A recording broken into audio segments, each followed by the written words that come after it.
They say elegance is a form of intelligence, but in the case of Audrey Hepburn, it was a form of kindness. She did not conquer the world with diamonds or scandals.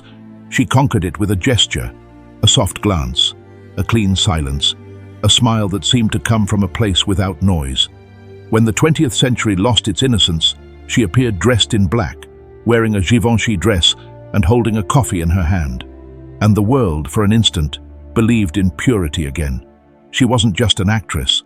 She was the first media miracle of the soul, a woman who turned vulnerability into power and style into ethics. While others sought to shine, she learned to disappear inside the light. No brand possessed her, yet every brand adored her. Chanel studied her. Valentino understood her. Givenchy loved her. And together, without signing a contract, without a single word of advertising, they invented the most powerful language of the 20th century. The elegance that doesn't pretend, the beauty that doesn't shout, the fashion that breathes humanity. Before she was an icon, Audrey Hepburn was silence. A curious silence, full of observation and tenderness, as if the world were too loud and she too delicate to interrupt it. She arrived at fashion without seeking it. The runways didn't call her, nor did she call the designers. They found each other by chance, in that kind of destiny that happens only when innocence crosses paths with talent. In the 1950s, luxury was dominated by ostentation, impossible waists, skirts spinning like planets, makeup demanding attention. Then she appeared, light, slender, without the slightest pretension, and the balance of the universe shifted. Audrey was not a model, nor an aristocrat, nor a classical muse. She was something more subtle, a moral presence. Where others projected desire, she projected peace, and that peace, in an era of reconstruction, became a luxury in itself. The invisible pact began the first time a designer looked at her and understood that style could have a soul. She didn't need adornment, because she was already a symbol. She didn't need to say, "Look at me," because everyone looked at her to find something of themselves. In the Paris studios, dressmakers whispered her name like a promise. La nouvelle Elegance. It wasn't the elegance of wealth, but the elegance of balance. She taught that a dress shouldn't dominate a woman, but accompany her. And that real fashion was not conquest, but communion. Every time Audrey appeared on a set, the air changed. Not because she wore jewels, but because she carried serenity. Photographers said her face had its own light. But in truth, what shone was her stillness. At a time when Hollywood shouted beauty, Audrey whispered it. Her fragility became revolutionary. Designers, exhausted by artifice, saw in her a new frontier, the possibility of creating fashion that didn't suffocate, but breathed. Thus her pact with fashion was born. It wasn't an alliance of contracts or numbers, but of intention. Audrey offered them humanity, and fashion, in return, offered her eternity. No one could explain it precisely, but every time she wore a garment, even the simplest, something shifted. The dress stopped being an object and became an extension of the soul. Audrey's secret was understanding what almost no one understood, that fashion has no meaning unless it expresses compassion, that a design can be beautiful, but it becomes eternal only when it makes the one who wears it appear more human, not more perfect. That philosophy seeped slowly through all of haute couture. Soft tones, clean cuts, pure lines began replacing the excess glamour of the post-war era. And without speeches or manifestos, Audrey Hepburn, the dancer, the actress, the soft-spoken woman, became the moral architect of modern elegance. Designers sought her not to dress her, but to understand her.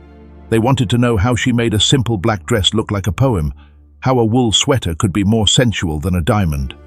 The answer was simple. Audrey didn't perform. Audrey was. The invisible pact with fashion wasn't born in an atelier, but in a shared glance, an unspoken complicity between the one who creates and the one who understands. From that moment on, the world of fashion stopped being a stage and became at last a mirror of the human soul. Everything began with a mistake. Hubert de Givenchy was expecting another actress. The name Miss Hepburn in his assistant's agenda made him think of Catherine, the established star. But the woman who walked through the door was not the legend of cinema. She was a young woman with a delicate face, a fragile body, and a light that seemed not to come from this world. Audrey smiled, unsure. Givenchy looked up and knew, without a word, that his destiny had just changed.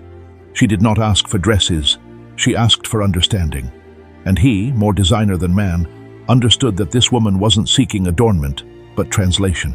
While the divas of Hollywood demanded sparkle, Audrey asked for silence. She wanted clothing that breathed, that moved with her, that didn't interrupt her. Givenchy listened to her the way a musician listens to a melody before writing it. And so began the purest collaboration in the history of fashion, a conversation between form and kindness. Their first encounter was almost childlike. Audrey tried on a simple-cut black linen dress. She looked at herself in the mirror, turned slowly and whispered, "I feel like myself." Givenchy smiled. He had found his muse, but more than that, he had found his reflection. She made him understand that luxury shouldn't impress, it should console. And together they created a new aesthetic, effortless elegance, where beauty didn't shout, but breathed softly. From that day on, Givenchy stopped designing for the body and began designing for the presence. The garments Audrey wore didn't seem to have weight. They floated, as if the fabric knew who inhabited it. It was the first time fashion became a form of meditation. Breakfast at Tiffany's was not just a film, it was a modern mass. The entire world saw a woman dressed in black, with pearls and a coffee in hand, and understood that elegance wasn't about money, but about soul. Givenchy had dressed a woman and created a universal symbol. In his Paris workshops, apprentices learned a new word, Audreyfy. It meant to soften, to simplify, to purify. Every design needed a bit of her light, a bit of her calm, a bit of her humanity. Audrey didn't dictate trends, she dictated silences. Her power lay in what she didn't say, in what she didn't need to show, and Givenchy elevated that to an art form. In the years that followed, the two became inseparable. There was no contract, no clauses, no possession, only respect and tenderness. She said, "Hubert dresses me with his heart." He answered, "Audrey teaches me to see with my soul." While other actresses changed designers the way they changed roles, Audrey and Givenchy became a single aesthetic, a single respiration.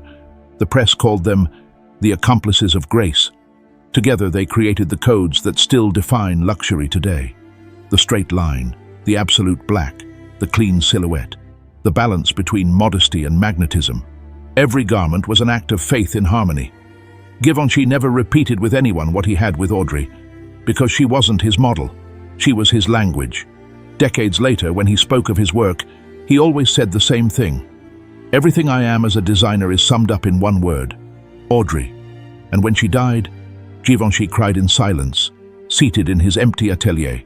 He lit a candle, placed a white handkerchief and a 1953 sketch on the table and murmured, "There will be no beauty without her." But the story didn't end there. Every time a woman wears black with grace, every time minimalism blends with tenderness, every time fashion stops being spectacle and becomes poetry, Audrey and Givenchy meet again. Because some loves don't end. They turn into form, into light, into legacy. And so, in every collection that breathes serenity, that first mistake continues to beat. The appointment that wasn't meant for her, but changed the history of fashion forever. The world of Dior was another universe. Structures, corsets, waists drawn with perfect geometry. It was the temple of control, of the power of form over freedom. And then one day Audrey Hepburn arrived. Light, translucent, almost a sigh. The seamstresses of the Maison looked at one another in silence. They didn't know if this woman belonged in their altar of proportions. But it was she who, without saying a single word, transformed everything. She didn't fight the rules. She softened them. She didn't destroy the canon. She reinterpreted it. Her body, slender and vertical, broke with the voluptuous ideals of the 50s. And yet, in her presence, that fragility did not seem like weakness. It was a new form of power. The power that does not threaten, but still prevails. Dior, born from excess, found purification in her. The fabrics began to lose weight. The lines grew finer. Volume became gesture. Audrey did not need a dress to hold her up. She held the dress. In her public appearances, photographers captured something they could not explain. A kind of weightless gravity, as if everything around her floated. and she was the fixed point in the middle of movement. Christian Dior, who was no longer alive, had left a legacy of structure, but it was his successor, Yves Saint Laurent, who understood that the future needed to breathe. And when he saw Audrey, he understood where elegance must go. He dedicated a short line to her, written in a personal letter. "She is freedom within the form." That was exactly it. Audrey turned delicacy into rebellion. She didn't raise her voice. She didn't change the rules, but she made the rules ashamed of themselves. The new look of Dior, which once celebrated femininity as perfection, began to celebrate humanity as beauty. Fashion was finally looking beyond the body. Audrey taught that delicacy was not submission, but inner mastery. That power could also be expressed in a blink, in a silence, in a serene posture, and that the true revolution of the modern woman was not to appear strong, but to be free within her softness. That was her true rebellion, making the world accept tenderness as a form of authority. Fashion critics, confused, tried to define her. Some said spiritual minimalism, others intellectual romanticism. But Audrey did not need definitions. She was the definition. Her choices inspired an entire generation of designers. Dior, Balenciaga, Saint Laurent, even Balmain, all began searching for that balance between architecture and air. The result was a silent renaissance. Fashion began to look human again. In the runways of the 60s, models no longer walked like statues. They began to move like people. Beauty returned to the gesture. And in that gesture was Audrey. She never claimed it, never took any credit. But every time a garment stopped being armor and became a second skin, her spirit was there, invisible, but present. As time passed and trends changed, her influence remained intact, because it wasn't born from a trend, but from a truth, that elegance is not appearance, but balance between what is shown and what is kept silent. That is the paradox of Audrey Hepburn. She was the most delicate woman in the world, and yet she changed the way it dressed. She didn't need manifestos, speeches, or thrones, just a way of looking that made strength seem unnecessary. That is why, when Dior's lights went out and the echo of heels faded, the apprentices still whispered her name, as if speaking it kept alive the idea that the truest beauty does not command. It persuades. The city was still asleep when she appeared in front of the Tiffany window. It was dawn, the streets empty, the air cold. Audrey Hepburn, or rather Holly Golightly, stopped, a coffee in her hand, her gaze drifting among diamonds. The camera captured her, but what it filmed was not a woman. It was a prayer. Breakfast at Tiffany's was not a film about jewelry. It was a film about the soul, about how a woman who had lost everything found comfort in the beauty of something she could never buy. The glass of the display was her mirror, and in her reflection the entire world saw something it didn't know it longed for: emotional purity. In a century ruled by noise, Audrey taught that the deepest elegance was spiritual. It wasn't about having, but about yearning. Not about owning, but about looking with dignity at what remains out of reach. Tiffany & Co. understood this before anyone else. Its story had begun with diamonds, but with Audrey, it discovered that true luxury wasn't in the jewel, but in the way it was held. When she lifted her gaze toward the windows, the gesture was so clean, so human, that it redefined the relationship between luxury and innocence. For the first time, a jewel didn't symbolize power. It symbolized hope. The director of the film, Blake Edwards, said, "She wasn't acting. She believed in beauty the way others believe in God." And that is how Tiffany stopped being a jewelry store and became a cultural temple. Women began walking past its windows the way one attends Mass. Not to buy, but to remember that elegance could be a form of redemption. Advertisers called it the Hepburn effect. Sales multiplied, but more importantly, Tiffany transformed into a symbol of a moral ideal, a place where purity and sophistication could coexist without guilt. Sociologists would later say that breakfast at Tiffany's changed the psychology of luxury. Until then, luxury was consumed. After Audrey, luxury was contemplated. The displays became mirrors. Desire became an aesthetic experience. And the world began seeking not only beautiful objects, but beautiful meanings. Audrey didn't just embody that transition. She made it sacred. With her slow gestures, her long neck, her unadorned eyes, She turned the coldest jewel into a symbol of tenderness. Her pearl necklace didn't scream wealth. Her black gloves didn't say power. Everything in her whispered a different word: grace. From then on, Tiffany was never just Tiffany. Its name became forever linked to a woman who taught that desire can be innocent. Decades later, when the brand tried to reinvent its identity, they returned to that scene. They studied it, frame by frame. They read it like a visual gospel. And they understood that the mystery wasn't in the diamonds, but in the silence of the woman who looked at them. Audrey had become their invisible muse. She was never an official ambassador. She never wore their jewelry outside of the film set, but no one in history ever represented their spirit more perfectly. A Tiffany executive in a private interview put it bluntly: she didn't need a contract. She gave us a soul. From that moment on, cinema, fashion, and luxury ceased to be separate industries. They began speaking the same language, the language of contained emotion. And at the center of that language stood her, quietly gazing at a display that had suddenly become the reflection of the human heart. In that eternal scene, the glass no longer separated the woman from the world. It was a border between what can be owned and what must be felt. And that is why, more than 60 years later, when someone walks past Tiffany & Co. in New York, they still feel a soft echo, as if her shadow still floated among the diamonds, reminding the world that the purest beauty cannot be bought, only contemplated. When the noise of the world became unbearable, Audrey Hepburn sought refuge in silence. And in that silence, she found Valentino. Rome, late 60s. The empire of Italian fashion was in full renaissance. Vibrant colors, exuberant fabrics, glamour shouting from the runways. But amid all that opulence, Valentino Garavani sensed something different. An elegance that didn't need decoration, a spirituality hidden behind form. And one day, he saw her. Audrey walked through the gardens of a Roman villa, dressed in a simple white ensemble. No jewelry, no makeup, as if the air itself were dressing her. Valentino later said, "She didn't show me fashion. She showed me the soul of fashion." From that moment, a bond of aesthetic devotion was born between them.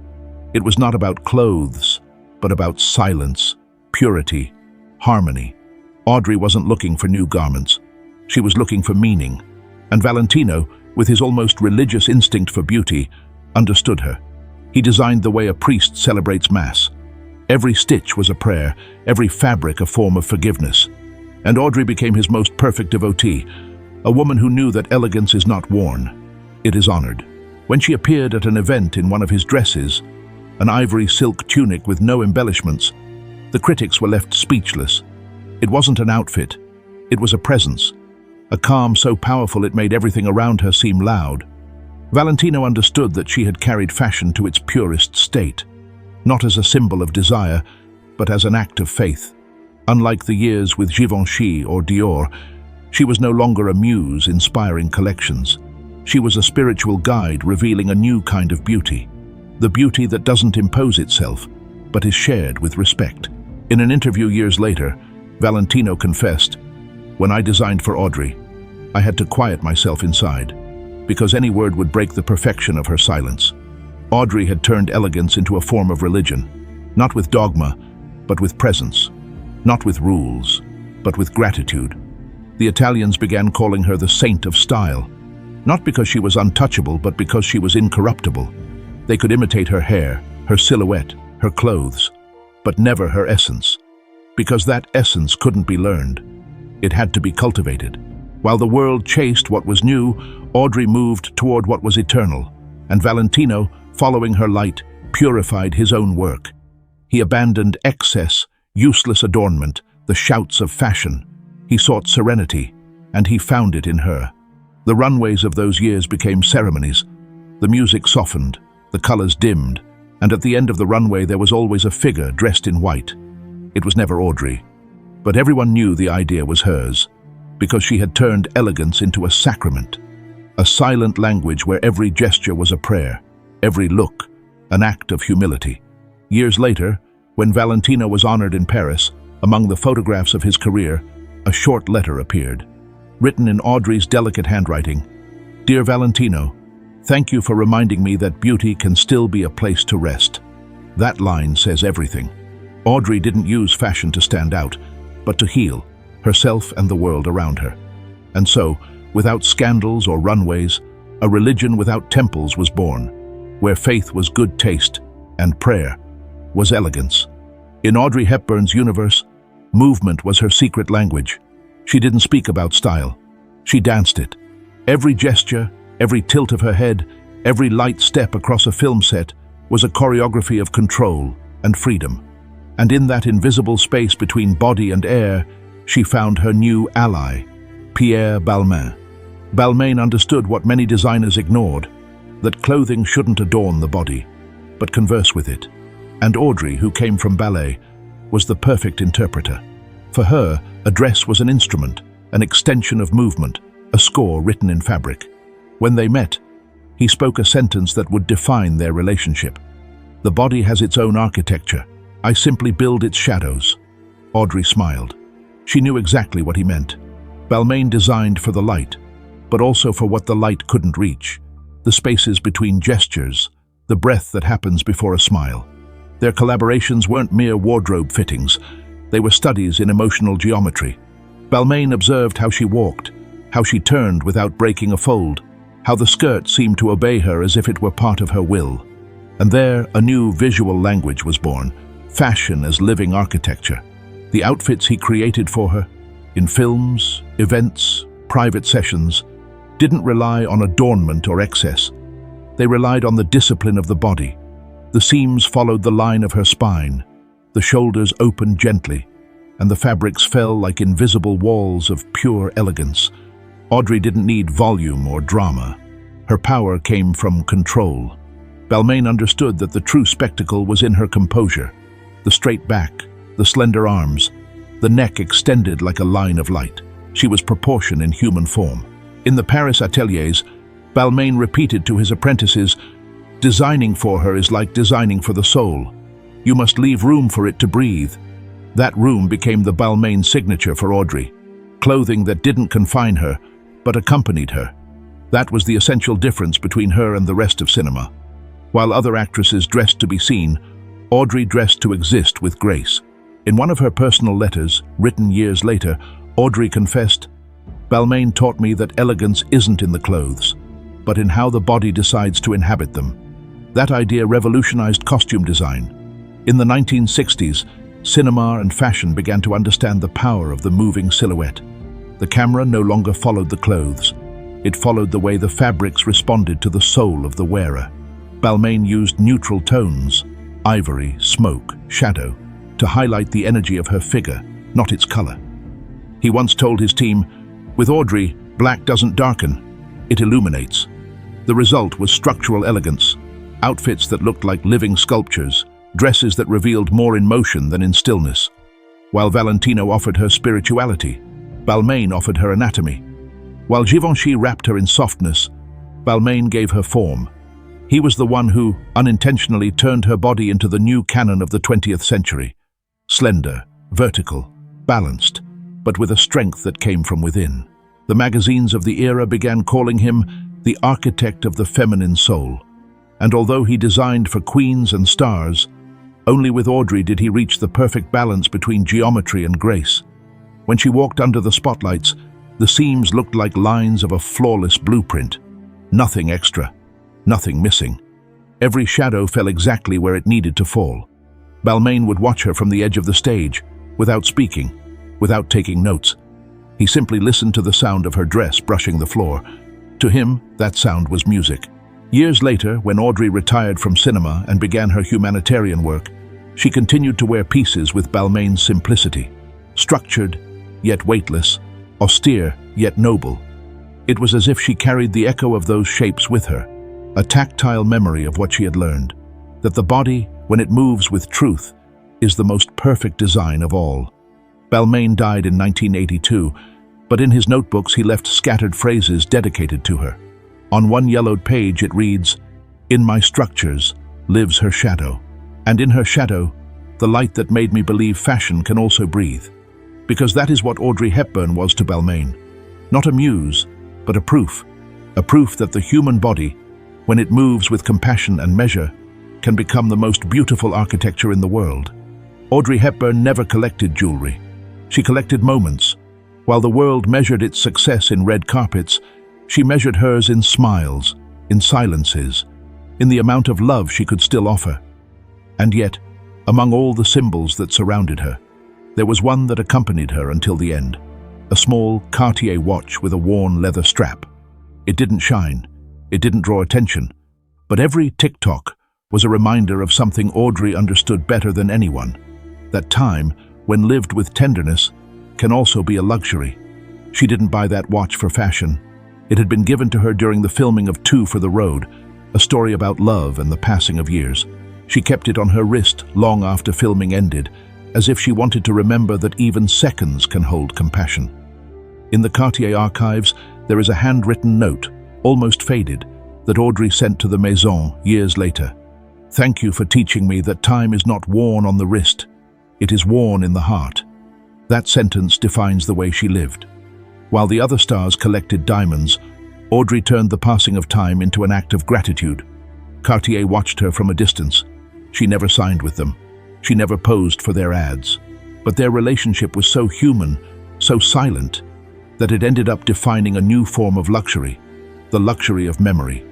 Through her, Cartier understood that a jewel should not dominate the body, but guard the story the body has lived. That's why, when they designed new pieces in the 70s, they tried to capture something intangible, the delicacy of a gesture, the fragility of an emotion. They called it the aesthetics of tenderness. In a world that associated diamonds with power, Audrey transformed them into symbols of empathy. She wore only the essentials, small earrings, a minimal brooch, a simple ring, as if jewels were not adornment, but pause, a way of saying, "I'm here," but without noise. People often asked her why she didn't wear more gold. She answered with a soft smile, "Because I already have enough light inside." That inner light became contagious. Cartier, inspired by her philosophy, changed its communication for decades. Less ostentation, more emotion. The campaigns began speaking of love, of shared time, of moments that remained suspended between two people. And in every image, even if she wasn't there, her presence was felt.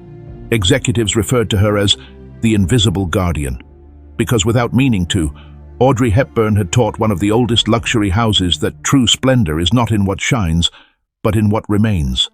When she died, Cartier sent a letter to her family.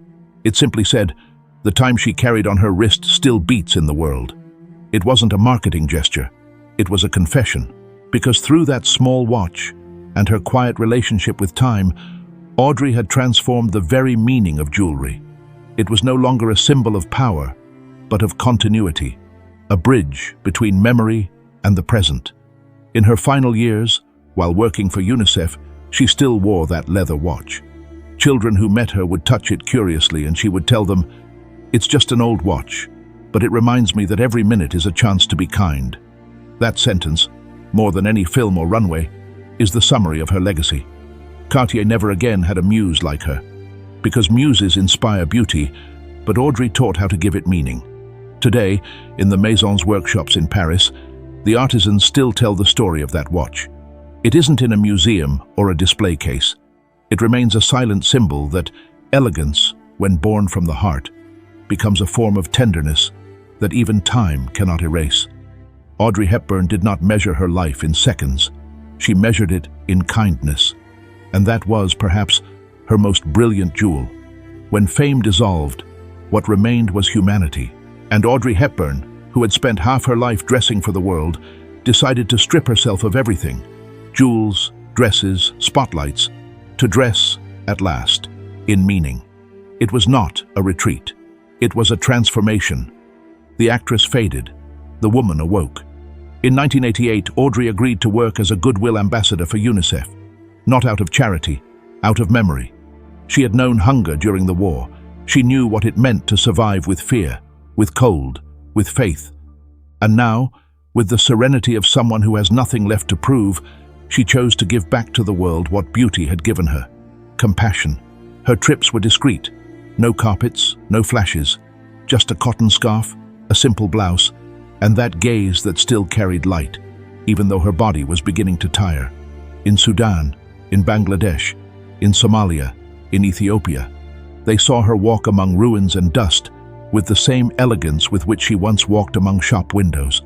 But this time, the elegance didn't come from fashion, but from empathy. A journalist who accompanied her wrote, "Audrey didn't comfort with words, but with presence. Her silence was warmer than any speech." The whole world was astonished.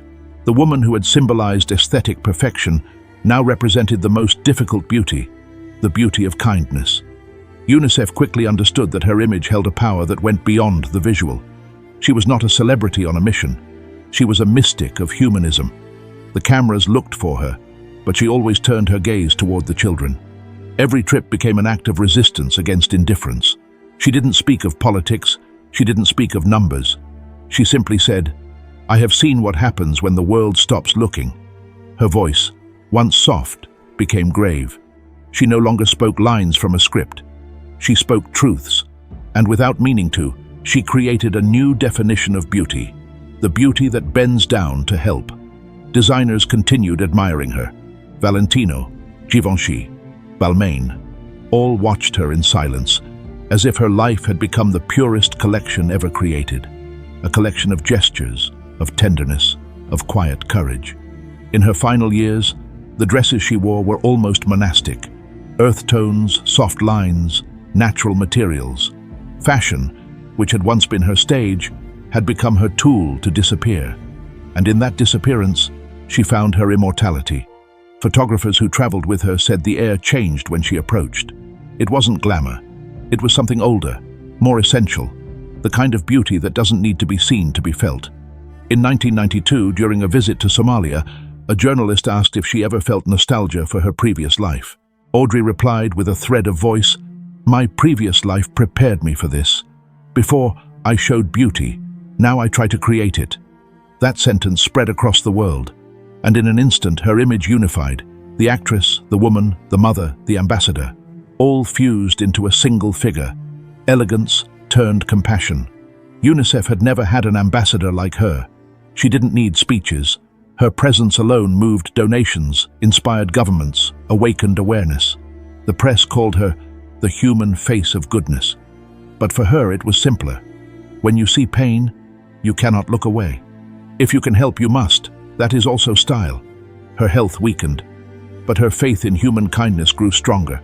Until the end, she continued traveling, embracing, smiling, not as a saint, but as a woman who had learned that the most lasting beauty is not in the skin, but in the ability to love. When she died, UNICEF sent a message to the entire world. It did not mention her career, her films, or her awards. It simply said, "Audrey Hepburn proved that tenderness can change the world." And so it was.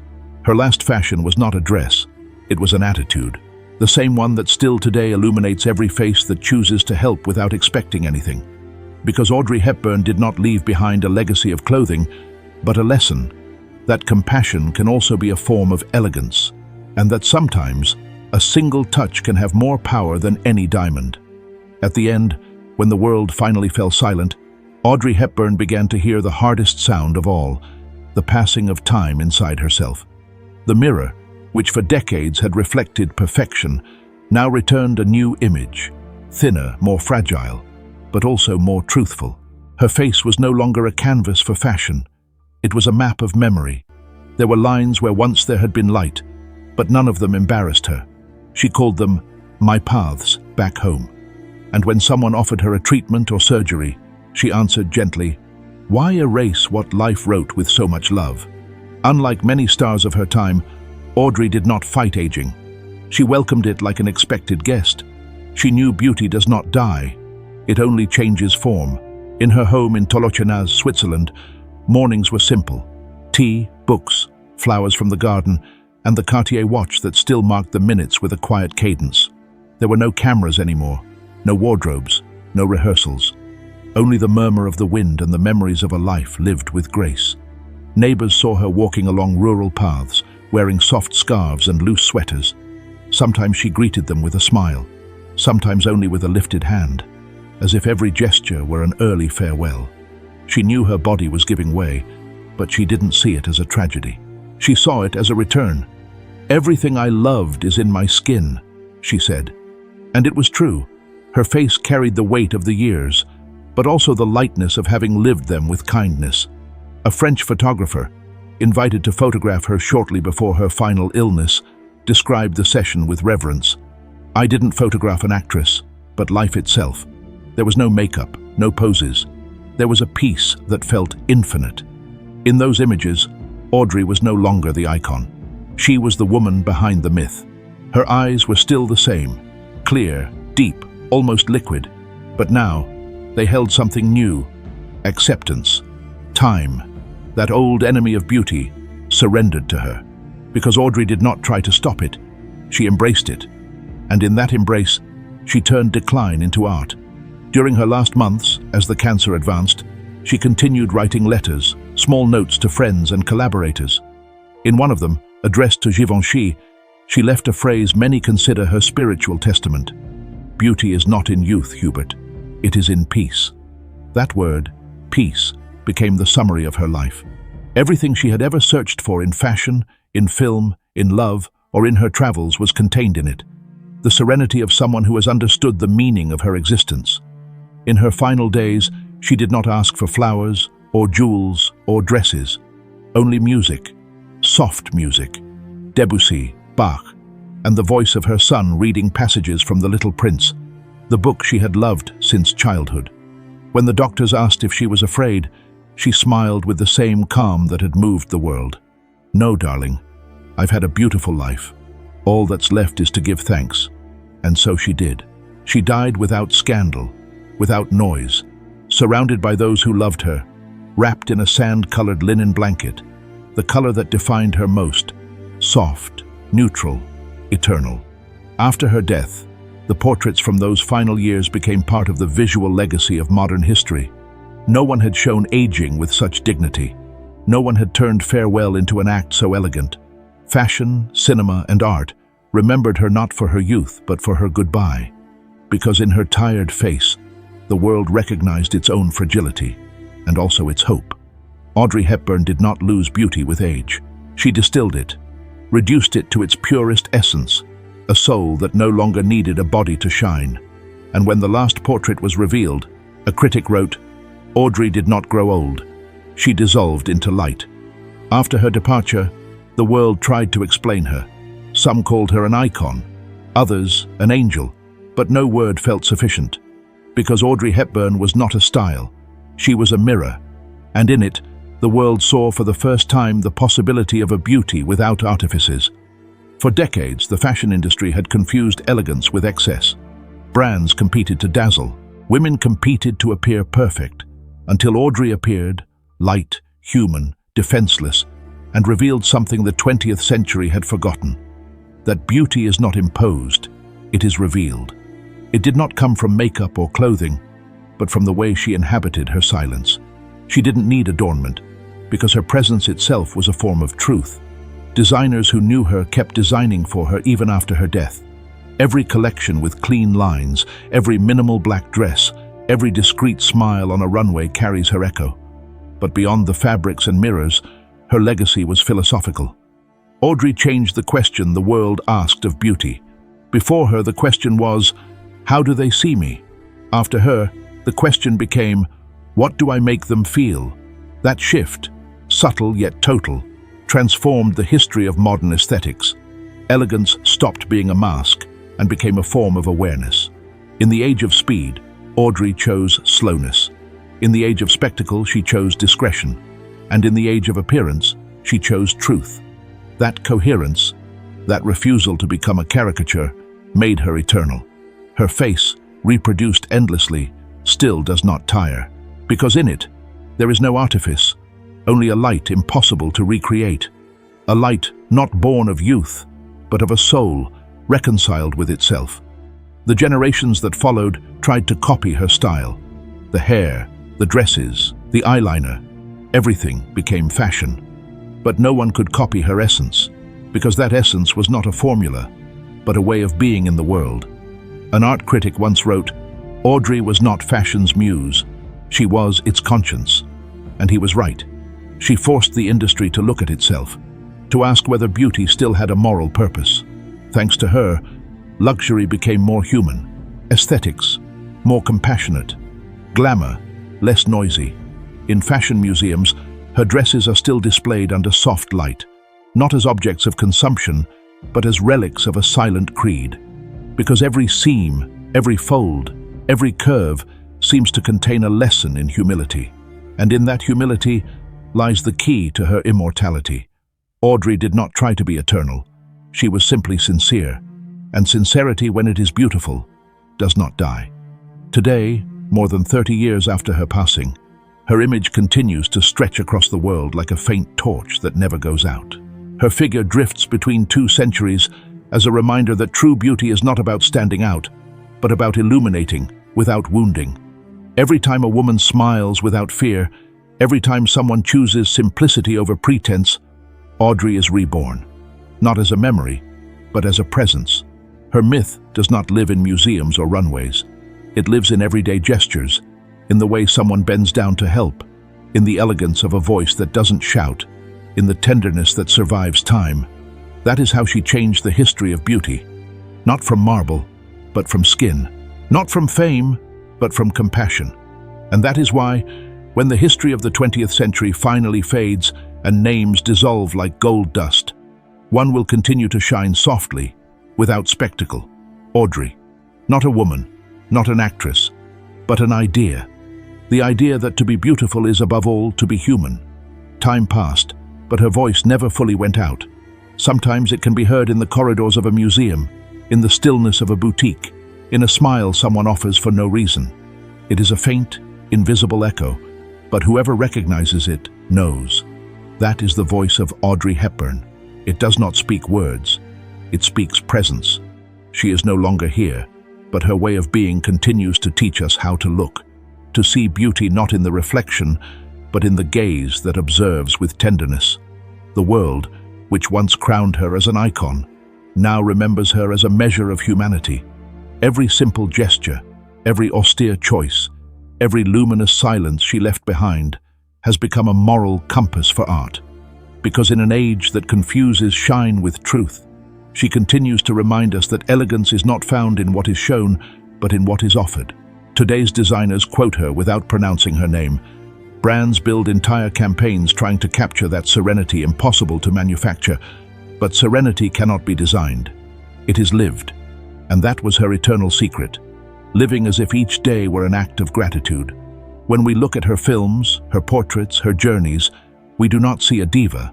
We see a woman who understood something time cannot erase, that beauty is only the visible form of love.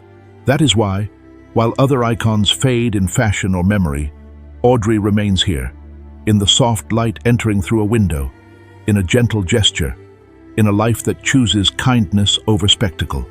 She was, is, and will be the proof that grace does not belong to the past, but to the soul that knows how to remain pure, even when the world changes its skin. The echo of Audrey is not heard in museums, but in the hearts that still believe that sweetness can also be a form of power. And so, without thrones, without jewels, without noise, her spirit continues walking among us, light as a sigh, eternal as a promise. Because there are bodies time erases, but there are souls time amplifies. And hers, Audrey Hepburn's, continues to resonate, like a melody without end that the world in silence is still learning to hear. Audrey didn't change fashion with dresses. She changed it with delicacy. And that delicacy remains even today the most revolutionary secret in the history of luxury.